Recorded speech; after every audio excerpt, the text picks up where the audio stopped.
नमस्कार दोस्तों, राधे राधे, जय श्री कृष्णा। आपका अपने YouTube channel Shri Krishna motivational Vani में बहुत बहुत स्वागत है।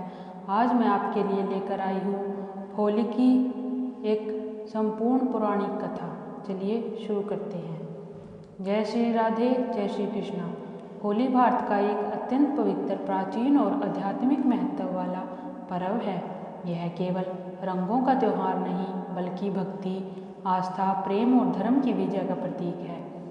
इस कथा का केंद्र है एक भक्त बालक, एक अहंकारी राजा और भगवान का अद्भुत अवतार। आइए विस्तार से सुनते हैं होली की संपूर्ण कथा।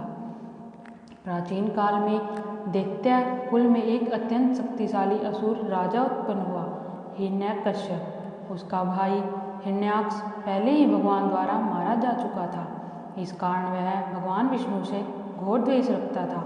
हिरण्यकश्यप ने निश्चय किया कि वह इतना शक्तिशाली बनेगा कि कोई देवता उसे पराजित न कर सके। उसने वर्षों तक कठोर तपस्या की।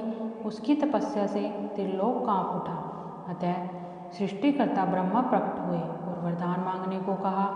हिरण्यकश्यप ने अमरता मांगी, परंतु ब्रह्मा ने कहा कि जो जन्म लेता है उसकी मृत्यु अवश्य होती है। तब उसने चतुराई से वरदान मांगा, वह न किसी मनुष्य से मरे, न किसी पशु से, न दिन में न रात में, न घर में न बाहर, न अस्त्र न शस्त्र, न धरती पर न आकाश में। ब्रह्मा ने तथास्तु कहा। वरदान पाकर हिरण्यकश्यप अत्यंत अहंकारी हो गया।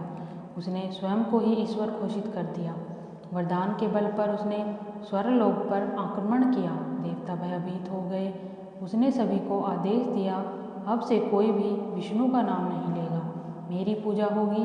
पूरे राज्य में भय का वातावरण छा गया। लोग विवश होकर उसकी पूजा करने लगे।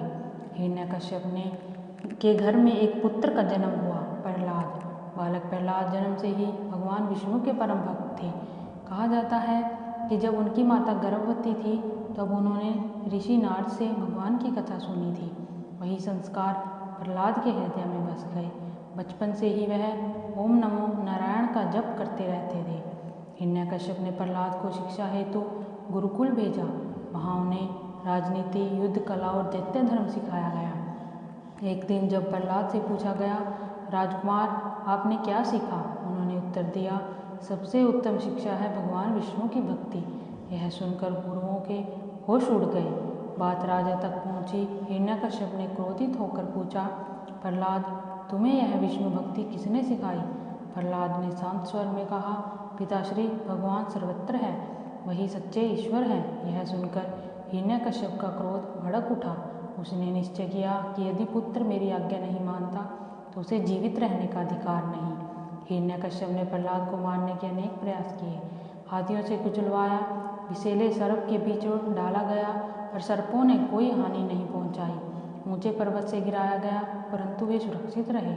उन्हें विष भी दिया गया, पर भगवान की कृपा से वह अमृत समान हो गया। हर बार प्रहलाद का एक उत्तर होता, जो भगवान की शरण में है उसका कोई कुछ नहीं बिगाड़ सकता। हिरण्यकश्यप की बहन थी होलिका। उसे वरदान था कि अग्नि उसे जला नहीं सकती। योजना बनी कि होलिका प्रहलाद को लेकर गोद में अग्नि में बैठेगी। रात्रि आई, विशाल अग्नि प्रज्वलित की गई। होलिका अग्नि में बैठी और गोद में प्रहलाद को लिया। प्रहलाद आंखें बंद करके भगवान का स्मरण करते रहे। कुछ ही क्षणों में अद्भुत घटना हुई। होलिका जलकर भस्म हो गई और प्रहलाद सुरक्षित बाहर आ गए। यह घटना प्रतीक है अहंकार अधर्म का अंत निश्चित है। सच्ची भक्ति की सदैव विजय होती है। इस घटना की स्मृति में आज भी होलिका दहन किया जाता है। हिरण्यकश्यप अब भी शांत नहीं हुआ। उसने क्रोधित होकर पूछा, कहाँ है तेरा भगवान? क्या वह इस खंभे में भी है? प्रहलाद ने कहा, हाँ, भगवान सर्वत्र है। क्रोध में हिरण्यकश्यप ने खंभे पर प्रहार किया।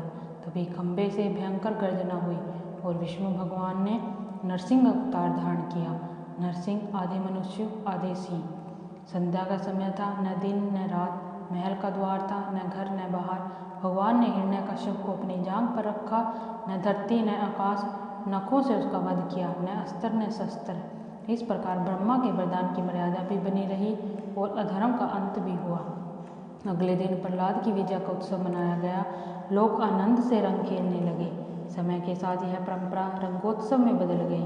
द्वापर युग में श्री कृष्ण ने ब्रजभूमि में गोपियों संग होली खेली। आज भी वृंदावन और बरसाना की होली विश्व प्रसिद्ध है।